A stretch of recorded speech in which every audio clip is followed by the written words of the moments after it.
Le 6 février 1992 était publié dans le magazine Nakayuchi le tout premier chapitre d'une œuvre qui deviendra emblématique. Naoko Takeuchi venait sans le savoir de profondément marquer à la fois le genre du Magical Girl et bien plus largement le monde entier. Aujourd'hui je vous propose de découvrir comment Sailor Moon a révolutionné le genre du Magical Girl. Le but de cette deuxième partie, pour faire suite à ma review des adaptations de la série mettant en avant sa place d'icône de pop culture, est de remonter à la création du Magical Girl afin d'en comprendre sa naissance, son contexte et son évolution au fil des années pour finalement questionner la réelle portée féministe de ce genre, mais surtout de Sailor Moon. Alors pour commencer, c'est quoi le Magical Girl ?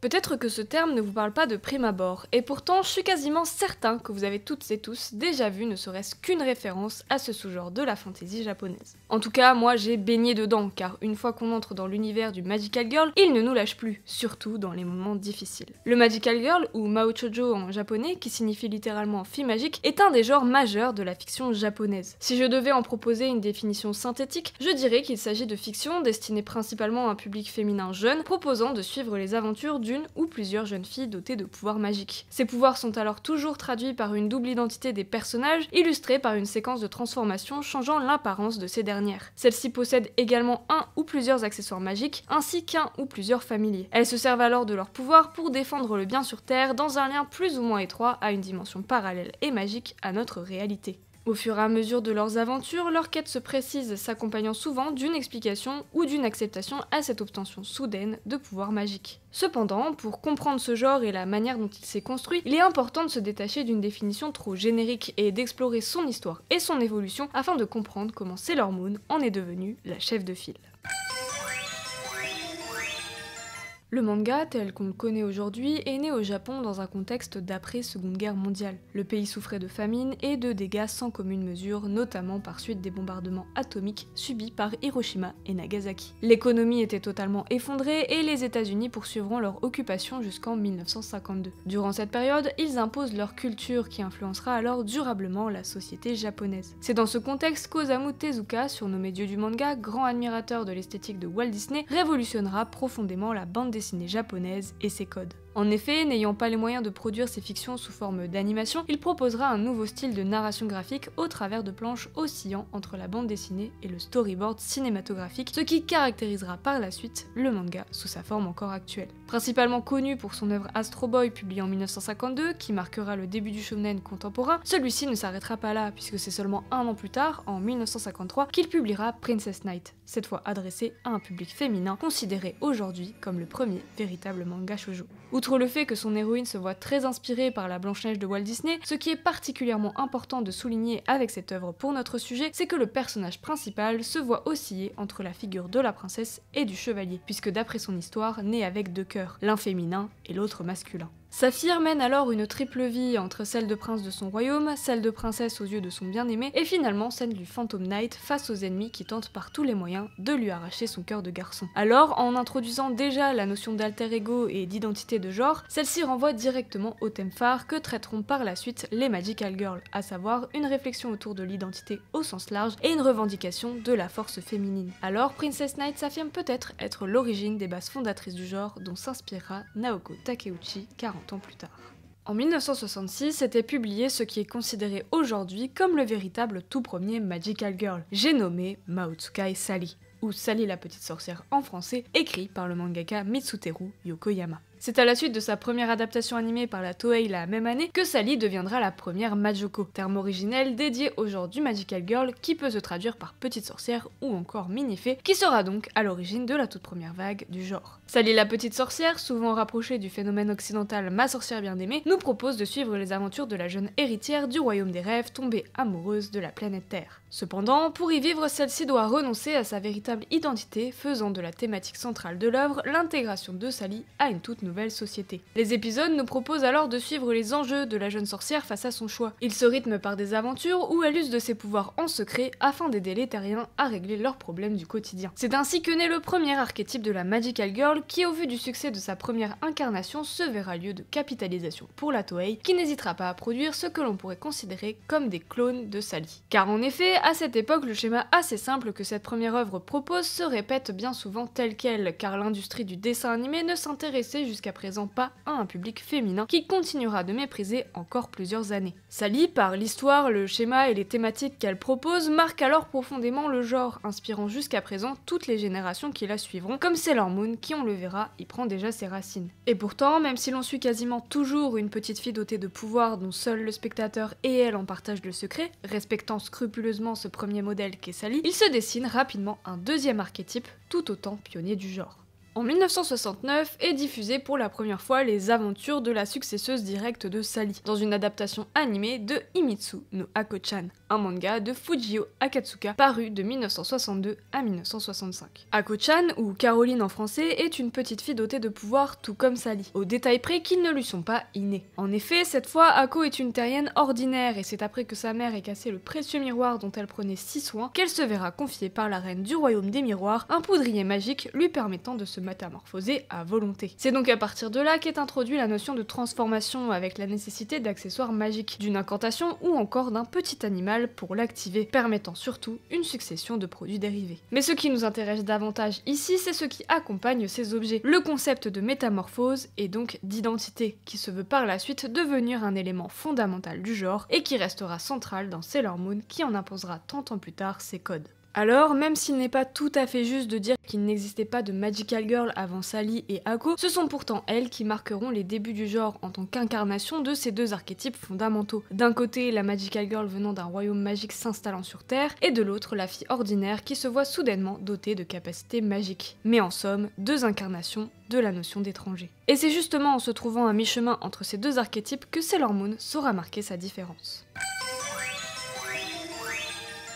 Alors que le Magical Girl peine de plus en plus à se renouveler, ce qui illustre parfaitement la diffusion en 1972 de Mao Tsukai Shapi, une clone quasi, pour ne pas dire totalement identique de Sally, c'est à travers le shonen Cutie Oni, diffusé à partir de 1973, que le genre prendra un nouveau tournant. En effet, bien qu'il ne soit pas catégorisé en tant que Magical Girl à sa sortie, celui-ci va grandement marquer les codes du genre. À cette époque, le shoujo est plutôt méprisé parce que le patriarcat quoi. En fait, les critiques voient peu d'intérêt dans le shoujo puisque destiné aux filles qui, je vous le rappelle, ne sont pas à cette époque considérées comme une cible légitime par le marché. De plus, les œuvres qui leur étaient destinées n'étaient pas très fantaisistes, puisque majoritairement articulées autour de la romance et de la famille, dont le seul avantage à cette époque était finalement peut-être de proposer encore et toujours un modèle de la femme et de sa place dans la société vu et construit par des hommes. C'est donc dans ce contexte que le créateur des séries emblématiques Goldorak et Devilman s'emparera de quelques-uns des codes du Magical Girl afin de proposer pour la première fois à un public masculin de suivre les aventures d'un personnage principal féminin. Dans Cutie Oni, nous suivons Oni, une jeune lycéenne qui, à la suite de l'assassinat de son père par l'organisation Panther Claw, découvrira qu'elle est en réalité une androïde fabriquée par ce dernier. Elle usera alors de ses capacités récemment découvertes, lui permettant de se métamorphoser sous 7 formes différentes afin de venger son père. Avec cette nouvelle formule, le Magical Girl prend des airs bien plus sombres et violents, y introduisant enfin de véritables affrontements, mais surtout commence à devenir le théâtre de ce que l'on appelle le fanservice. En effet, puisque Cutie Oni s'adresse à un public masculin, le choix d'un personnage féminin à sa tête n'est pas réfléchi pour que le public puisse s'y identifier, mais bien pour qu'elle devienne un objet de désir. De cette manière, Oni ne bénéficie pas d'un statut de sujet ou même d'individu, ce qui est déjà induit par sa backstory d'ailleurs. De ce fait, la jeune fille, âgée de seulement 16 ans, se voit sans aucun problème fortement sexualisée par son auteur, les hommes qui l'entourent et ses spectateurs et spectatrices au travers de scènes dites humoristiques, se rapprochant plutôt d'agressions sexuelles quoi, littéralement des VSS. Ce qui banalise toujours la dépossession corporelle des jeunes filles agissant comme une double leçon sociale, à elles qu'elles ne sont pas souveraines de leur propre corps, à eux que ce corps leur est naturellement dû, renforçant donc plus généralement la culture du V.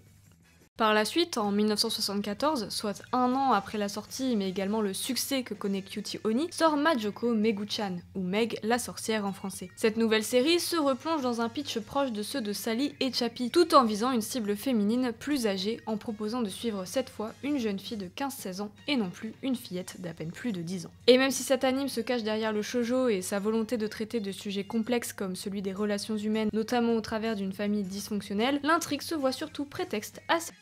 la jeune Meg. En effet, le principal antagoniste qu'affronte cette dernière est un homme adulte dont le seul objectif est de la voir nue, mettant une fois de plus en avant, sous couvert d'humour, une banalisation des VSS, de la culture du V, par la sexualisation de très jeunes filles pour et par des hommes plus âgés. Ambiance au top quoi. Et même si les années 70 pour le Magical Girl c'est surtout l'intrusion d'un fanservice douteux, c'est également encore une fois la déclinaison de deux archétypes. D'un côté encore et toujours la Magical Girl se rapprochant de la fée ou de la sorcière, ancrée dans la fantasy, et d'autre part l'affirmation avec Cutie Honey, mais aussi la même année Miracle Girl Limit-chan, d'un lien étroit du genre à la technologie et à la science-fiction, avec des héroïnes androïdes. Et encore une fois, on le verra, Sailor Moon saura se situer à la frontière de ces deux nouveaux archétypes et s'approprier la figure nouvelle de la Magical Girl guerrière. Mais à partir de 1980, avec la sortie mais surtout le flop que connaît la série Mao Shoujo la Label, la Toei, qui détient depuis ses débuts le monopole du genre, décide d'arrêter toute production de Magical Girl. En effet, surtout lié à l'avancée du droit des femmes à cette période, et donc à l'évolution de leur place dans la société japonaise, le genre tel qu'il existe depuis Sally semble ne plus intéresser. Le Magical Girl s'endort, frôlant peut-être même son extinction totale. À partir de là, la Toei se concentrera avant tout sur de plus grands succès comme Dragon Ball en 1986, laissant de côté son public féminin en ne sortant que de simples réadaptations modernisées de Sally et Ako-chan que le studio semble voué à ne plus jamais dépasser. Et pourtant, c'est finalement ce désintérêt de la Toei pour le genre qui lui permettra de se renouveler à travers l'entrée d'autres studios d'animation sur le marché du Magical Girl tels que Hachi Productions, connu notamment pour son éponyme héroïne Momo, et le studio Pierrot, connu lui pour ses héroïnes Mami, Amy, Persia ou encore Yumi, qui deviendront les nouvelles figures du Magical Girl. En 1982, Mao Purinsetsu Minky Momo, plus connu sous le nom de Gigi pour nous français, va alors révolutionner le Magical Girl en proposant une toute nouvelle recette résultant de l'addition d'à peu près tous les codes que le Magical Girl a instaurés jusqu'à ce jour.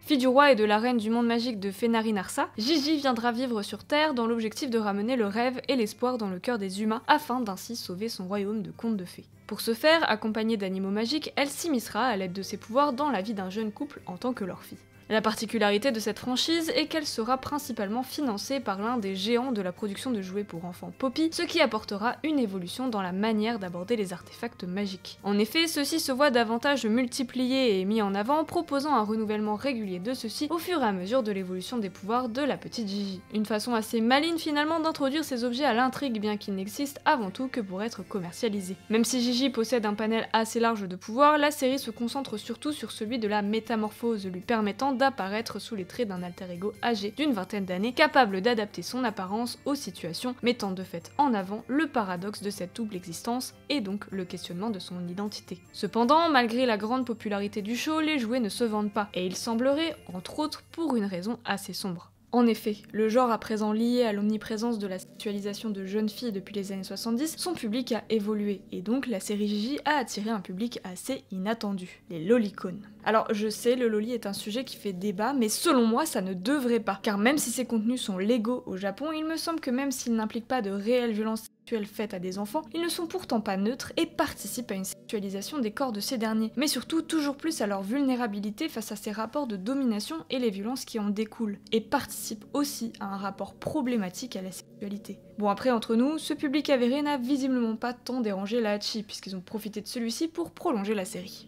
Poppy rompt finalement son contrat avec la Hachi Productions qui en réaction à cela privera Gigi de ses pouvoirs, puis ira jusqu'à la faire mourir. Ouais, pour le coup on ne peut pas faire plus radical. Et pourtant, ce sorti de retournement de situation imposera un nouveau code dans le Magical Girl, le concept de la crise, c'est-à-dire la perte de pouvoir d'une Magical Girl suivie par un retour de ceux-ci sous une forme encore plus puissante. Le concept de mort et de résurrection deviendra lui aussi un phénomène important dans le genre dont Sailor Moon s'emparera quelques années plus tard en faisant quasiment son sujet central. En parallèle à ce troublant mais néanmoins impactant événement dans l'histoire du Magical Girl, un second studio va se saisir du genre pour ainsi en prendre à son tour le monopole. C'est l'apparition du Magical Girl Mao no Tenshi Kurimu Mami, plus connue sous le nom de Krimi Merveilleuse Krimi en français. Cette série met en scène la jeune Yu âgée de 10 ans qui, suite à la rencontre d'extraterrestres, obtiendra un pendentif lui permettant de prendre l'apparence d'une jeune fille de 16 ans qui va devenir une idole très célèbre. Ne me demandez pas pourquoi ni comment, j'en ai absolument aucune idée. Krimi sera le premier Magical Girl à instaurer le sous-genre du Magical Girl Idol. En effet, la particularité de cette première série du genre était de jouer d'une sorte de promotion multiple, entre la diffusion des aventures animées de son héroïne fictive, la commercialisation de jouets de la franchise et la mise en avant de la réelle chanteuse Takako Ota prêtant sa voix à l'héroïne. Par la suite, les deux univers vont garder un lien étroit en proposant des séries comme Mermaid Melody ou plus récemment en Occident Lolly Rock, dont les héroïnes usent du chant afin de vaincre leurs ennemis. Au-delà de la création de ce sous-genre, ces deux esthétiques resteront par la suite très proches, avec pour exemple le groupe d'idoles Guardian Force spécialement créé pour l'anime Shugo-Chara, dont les personnages ne sont pourtant pas des Magical Girl idols. Et puisque cette première tentative d'inclure une idol dans un anime sera un franc succès, petit à petit l'idol deviendra un genre à part, dont Hilary et sa chanteuse Kusumi Koharu en sont peut-être l'illustration la plus iconique dans le shoujo. Même si depuis, le genre est tellement populaire qu'on a de nos jours au moins un anime d'idol qui sort par an, et que son public n'est malheureusement bien souvent pas si différent de celui que touchait Gigi. Mais ce qui deviendra surtout populaire à cette époque, c'est le studio Pierrot, qui durant les années 80 reprendra le monopole du Magical Girl à la Toei, proposant à la suite de Krimi d'autres Magical Girls aux alter ego, Amy la magicienne, Yumi la dessinatrice ou encore Persia la raciste. Et ce n'est pas tout, puisque ce qu'apporteront communément Gigi et Krimi plus que toutes les autres Magical Girls de cette époque, ce sont des spin-off crossover, très populaires encore à notre époque, notamment avec la franchise Pulikyua, qui proposeront des épisodes spéciaux regroupant des Magical Girls. Et justement, le phénomène plaît, instaurant enfin l'idée d'un groupe de gardiennes magiques dont Sailor Moon sera la première à se saisir, marquant la véritable révolution du Magical Girl. En 1991 est prépublié le premier chapitre de Codename Sailor V, dont Sailor Moon se voulait être le spin-off. Même si au final, Sailor Moon ayant connu bien plus de succès, on considère avant tout Sailor V comme son préquel. En effet, Codename Sailor V nous proposait de suivre les aventures de Minako Aino, Sailor Venus, la première gardienne à s'être éveillée, permettant de comprendre un peu mieux la genèse de la bien plus importante œuvre qui en découlera. Et même si cette série démontrait déjà le talent de Naoko Takeuchi, c'est un an plus tard, avec la publication du premier chapitre de Sailor Moon et sa rapide adaptation en animation par la Toei, que la mangaka et ses héroïnes marqueront pour toujours non seulement le genre du Magical Girl, mais également le monde entier. Pour rappel, mais je vous invite à découvrir ma première vidéo dédiée à la review complète de la série si ce n'est pas déjà fait, Bishoujo Senshi Sailor Moon nous propose de suivre l'histoire d'Usagi Tsukino, une collégienne de 14 ans qui, suite à sa rencontre avec Luna, un étrange chat doté de paroles, se révélera être Sailor Moon, gardienne protectrice de l'amour et de la justice. Par la suite, elle fera la rencontre des autres gardiennes du système solaire et ensemble elles se battront pour défendre l'univers. Et bien que l'histoire tente de nous faire croire au début à une Magical Girl proche de l'archétype qu'incarnait Ako-chan, ce n'est qu'au bout de quelques chapitres que nous apprendrons qu'Usagi, ses amis ainsi que son bien-aimé sont toutes les réincarnations de leurs alter ego d'une vie passée, venant des différentes planètes du système solaire. Alors, en plus de mêler parfaitement les deux archétypes emblématiques du Magical Girl, celle-ci saura également concilier les attraits du genre à la fois pour la science-fiction et la fantasy au sein d'un seul et même univers. Aussi, cette œuvre proposera et affirmera à la manière de Gigi l'importance des accessoires magiques de la Magical Girl avec un grand nombre d'évolutions de ceux-ci. Et cerise sur le gâteau, Naoko Takeuchi, qui semble comprendre que la Magical Girl solitaire n'est plus la formule à la mode, propose pour la toute première fois de suivre plusieurs héroïnes à l'image des tout aussi emblématiques Super Sentai, adaptées en tant que Power Rangers pour nous occidentaux. En effet, la jeune mangaka s'est entre autres inspirée du genre Tokusatsu, qui veut dire effets spéciaux. Ce genre, né en 1954 avec la sortie du film Godzilla, se caractérise, comme l'indique son nom, par son esthétique, ses effets spéciaux volontairement et radicalement kitsch, réalisés à bas coût et dans une optique de gain de temps et de revendication d'une esthétique qualifiée d'irréalité radicale. C'est-à-dire que les monstres sont joués par de vraies actrices en costume, rendant leurs mouvements limités et peu fluides, leur conférant cette étrangeté toute particulière. Mais le genre du tokusatsu s'est aussi et surtout popularisé pour ses nombreuses franchises à justiciers et justicières, puisqu'en effet Sailor Moon, tout comme le Magical Girl, puise directement son essence dans les héroïnes de ce genre. Alors même si Sailor Moon n'est en réalité pas vraiment la première œuvre à mettre en avant des guerrières féminines, c'est elle qui les popularisera en piochant entre autres ses caractéristiques esthétiques dans le personnage humoristique, voire peut-être surtout sacrément misogyne, de The Masked Belle Poitrine. En effet, les justicières du tokusatsu influenceront grandement les nouvelles Magical Girl à travers leurs attitudes, leurs couleurs et capacités propres, mais aussi leurs phrases signature. Et donc, ce qu'affirme enfin Sailor Moon, tout comme l'initié Cutie Oni 20 ans plus tôt, c'est la place des affrontements dans des combats de plus en plus assumés et contre des entités extérieures aux esthétiques monstrueuses. Mais Sailor Moon, c'est aussi et surtout enfin l'incarnation et la codification de la transformation, qui est depuis l'un des éléments, si ce n'est le plus central et fondamental du genre. Et tout ça, c'est grâce non seulement au côté sacrément nerd de Naoko Takeuchi, mais aussi à son combat et celui de ses prédécesseuses quant à la reconnaissance dans le milieu de l'édition des femmes mangaka, notamment depuis les années 1970 avec le groupe de l'an 24.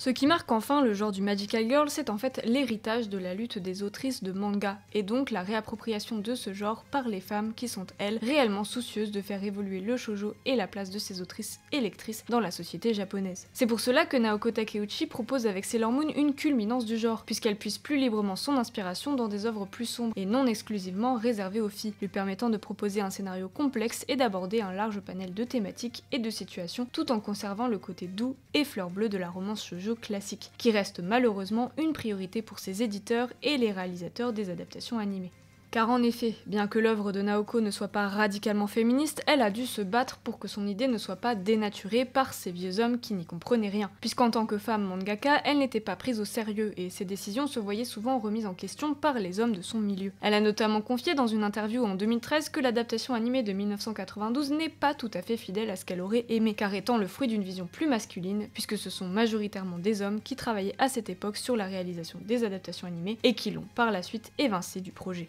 Cependant, cela n'a pas empêché Sailor Moon, et surtout son adaptation animée de 1992, de devenir très rapidement un succès international girl power grâce à son utilisation d'anglicismes, mais surtout grâce à la diffusion nouvelle que permettait Internet et son lien direct à la mondialisation. Et bien que les USA aient tenté d'être les premiers à diffuser l'œuvre en Occident en la réadaptant dans une version plus états-unienne, avec le flopesque projet Saban Moon, c'est en fait en 1993 que Sailor Moon fera son premier pas en Occident en devenant, comme tant d'autres œuvres japonaises de cette époque, un pilier de la pop culture française par son adaptation et sa diffusion dans le club Dorothée, malgré une dénaturation et une censure certaine de l'œuvre originale.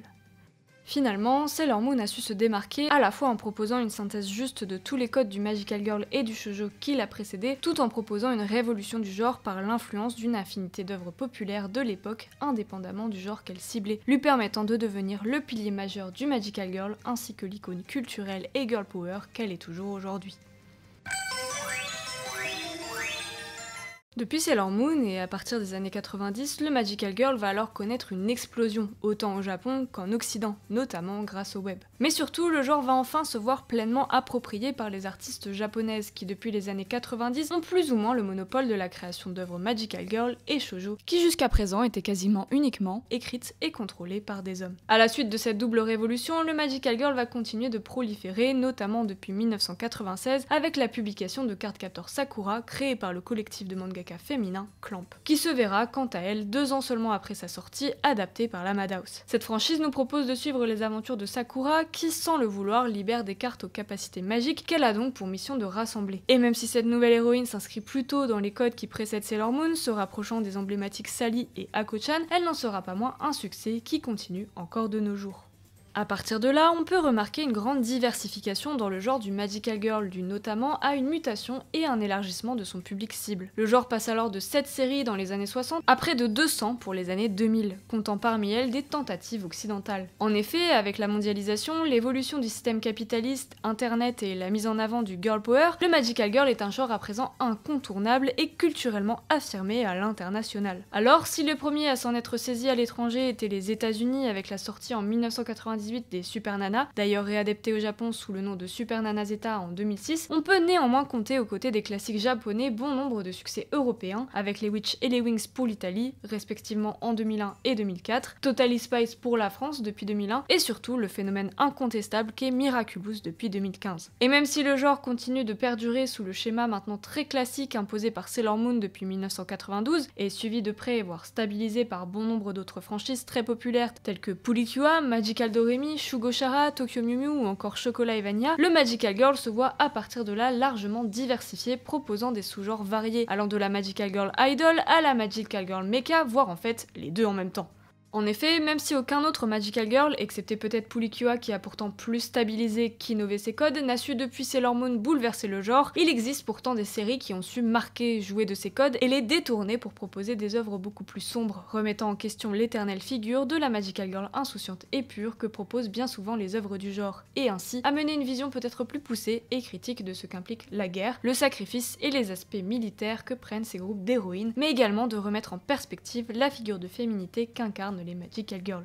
Pour ne citer qu'un exemple des plus connus, considérée comme l'une des plus récentes révolutions au sein du genre, Puella Magi Madoka. Cette série Magical Girl propose non seulement une esthétique bien plus sombre, expérimentale et psychédélique inhabituelle pour le genre, mais en plus une trame narrative jouant des codes du Magical Girl afin de les remettre en question. Ici, la naïveté et la légèreté proposées habituellement par ceux-ci est une façade puisque la série aborde des préoccupations bien plus profondes quant au rôle de la figure de la Magical Girl dans le renforcement des structures sexistes et patriarcales. En effet, en reproduisant dans un premier temps l'opposition des figures de la Magical Girl et de la sorcière, respectivement figures de femmes modèles et de femmes monstres, cette œuvre vient finalement réunir ces deux figures de féminité affirmant une remise en question des structures patriarcales et donc des oppressions répétées que véhicule le modèle féminin hégémonique qu'incarne la Magical Girl dans les œuvres japonaises, voire même au-delà.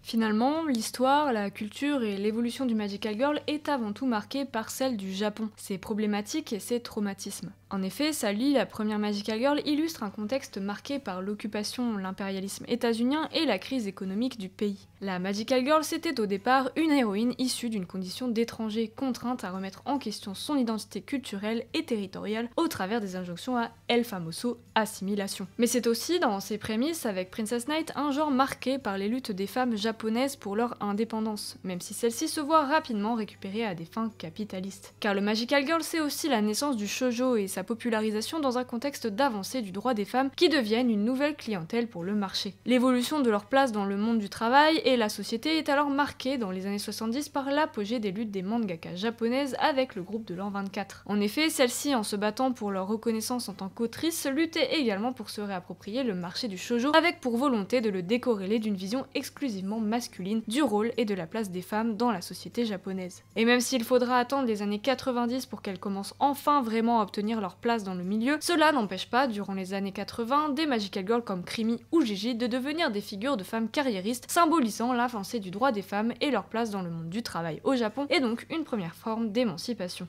Et même si l'on considère les années 90 marquées pour le Magical Girl par une révolution avec Sailor Moon et Cardcaptor Sakura, dont les autrices sont les héritières directes de ces luttes, celle-ci reste malgré tout porteuse d'une vision très conservatrice, capitaliste et patriarcale du genre féminin. En effet, et c'est particulièrement vrai pour Sailor Moon, le Magical Girl répond toujours à une vision et un schéma type de la femme accomplie.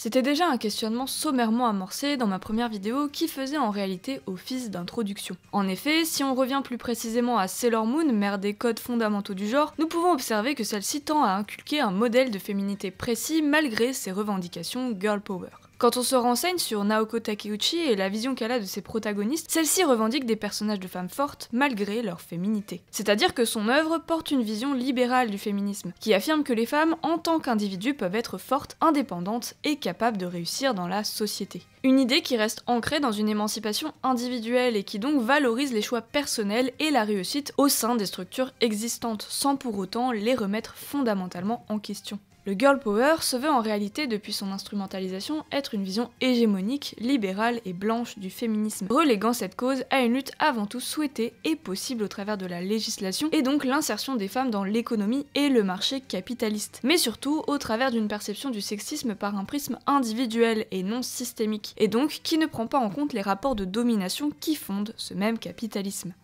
En gros, cette vision individualiste et plutôt méritocrate de la pensée féministe reste profondément compatible avec l'ordre établi, et donc les structures qui favorisent les rapports de domination. Et bien que l'obtention de droits pour les femmes est un premier pas important pour l'avancée de notre condition dans nos sociétés, par l'accès à l'emploi par exemple, à l'autonomie financière et donc l'indépendance, c'est aussi une manière de contourner la structure patriarcale et donc l'exploitation invisible des femmes inhérente au fondement même du capitalisme. Ainsi, Sailor Moon propose une émancipation qui reste symbolique, voire superficielle. La force des héroïnes est valorisée, mais dans un cadre qui réaffirme des normes traditionnelles. C'est une forme de féminisme pop, séduisante, mais qui peut être critiquée pour son manque de radicalité.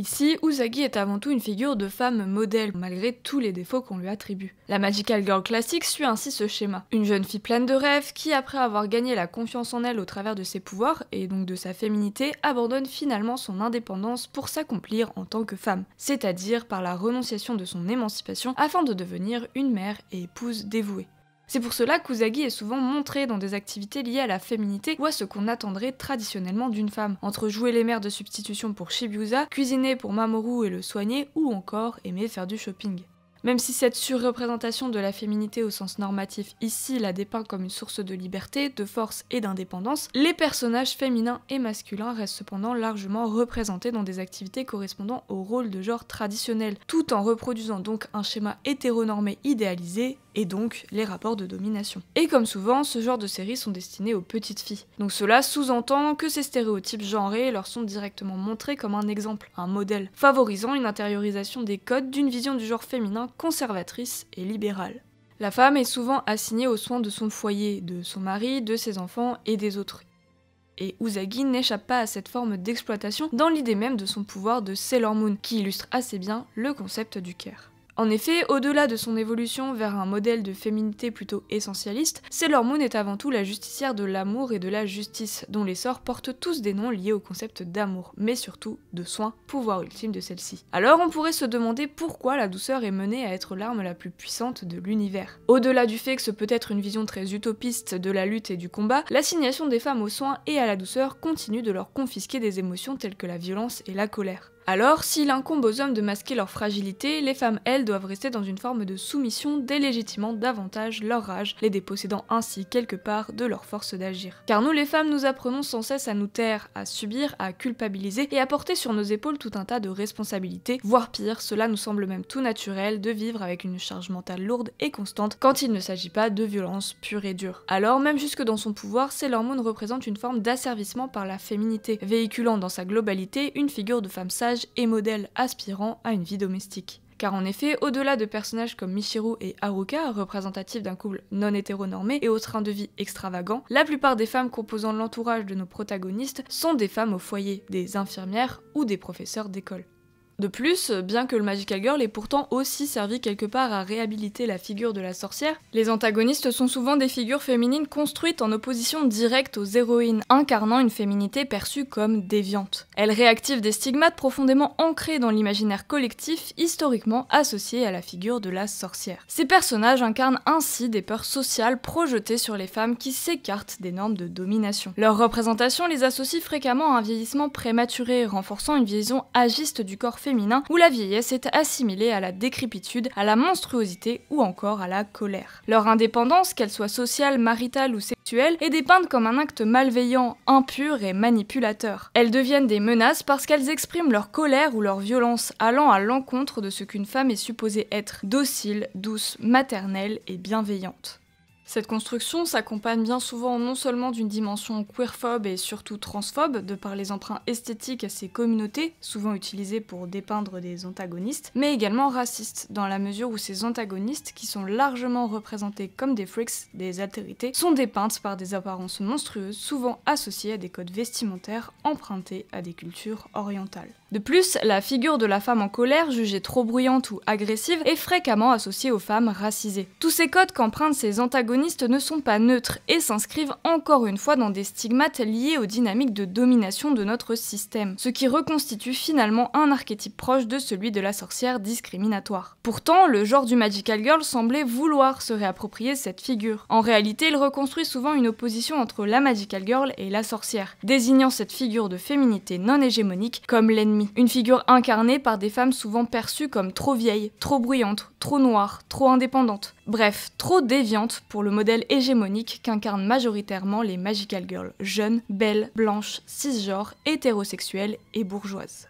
Mais cette figure de jeunesse éternelle qu'on retrouve dans la plupart des Magical Girls résonne aussi avec une autre dérive, l'infantilisation des femmes. Et cette infantilisation n'est pas anodine, elle fait directement écho à la condition des enfants, elles et eux aussi placés, si ce n'est encore plus, dans une position de minorité. Réduire perpétuellement les femmes à une image et un statut d'éternel mineur consolide toutes sortes de rapports d'emprise et de domination, que ce soit dans l'intime ou dans l'espace public. En les renvoyant symboliquement à l'état d'enfant, on leur retire leur autonomie, leur pouvoir d'agir et donc leur capacité à se défendre face aux violences, notamment masculines.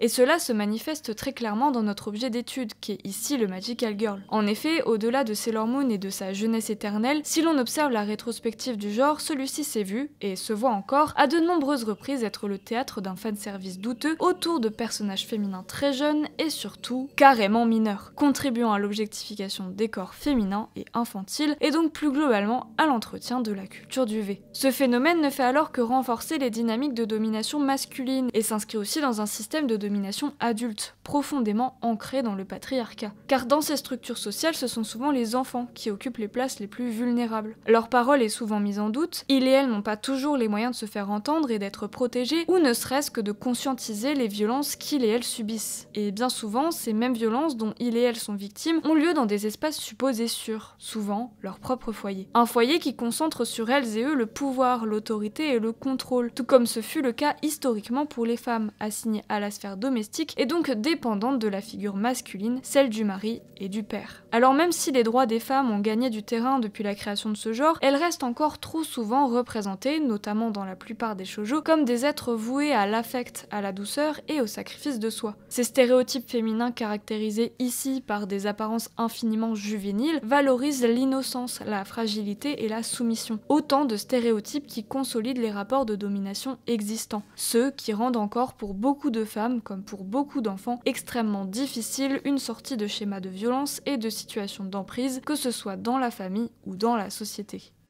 Finalement, malgré que les pouvoirs de ces héroïnes indiquent qu'elles auraient la capacité de s'émanciper et d'améliorer leurs conditions de femmes, et peut-être même de mettre fin au patriarcat, voire pourquoi pas au capitalisme, ceci reste pourtant leur prison. En effet, toute augmentation des pouvoirs de Sailor Moon l'entraîne toujours plus vers ses obligations de reine. Fatalement, ses rêves de jeunesse et d'indépendance ne restent qu'un fantasme, car sa destinée est déjà toute tracée. Son but est de se marier à Mamoru, devenir mère de Shibuya et renoncer à ses pouvoirs, symbole de son émancipation, afin de veiller sur son foyer et le reste de l'humanité.